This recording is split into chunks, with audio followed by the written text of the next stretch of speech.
Driver Subrahmanyam హత్య కేసులో YCP MLC Anantha Babu భార్య లక్ష్మీదుర్గను సిట్ అధికారులు ప్రశ్నిస్తున్నారు. మరింత సమాచారం మా ప్రతినిధి సాయికృష్ణను అడిగి తెలుసుకుందాం. సాయికృష్ణ, లక్ష్మీదుర్గను ఏ అంశాలపై విచారిస్తున్నారు? నిన్న మొన్న విచారణలో ఆమె ఏమీ నోరిప్పలేదని, నాకు తెలియదని సమాధానం చెప్తుందని తెలిసింది. ఈ రోజు ఎలా సాగుతుంది?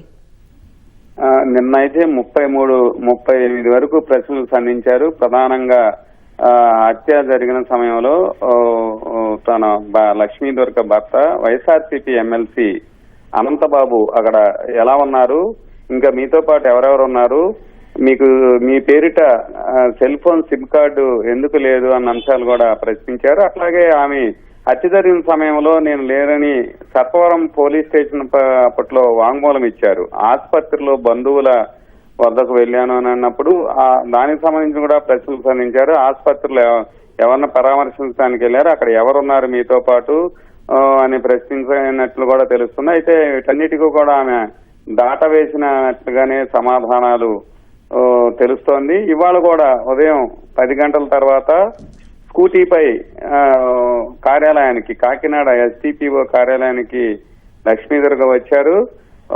అక్కడ కొంతమంది అనుచరులు, నిన్న కూడా మాజీ ఎమ్మెల్యే ద్వారంపూడి చంద్రశేఖర్ రెడ్డితో పాటు వీరికి సంబంధించిన కూడా కొంతమంది 2 రోజులుగా ఉంటున్నారు. ఇవాళ కూడా సుమారు ఇంచుమించు 20 మంది వరకు కూడా అక్కడే కార్యాలయం ఉన్నారు. వారంతా అక్కడ కలిగి తిరుగుతున్నారు. వాళ్ళు ఆమె దిగగానే ఒక్కసారిగా చుట్టుముట్టి తీసుకెళ్లి గేటు లోపలికి వదిలిపెట్టిన పరిస్థితి అయితే ఉంది.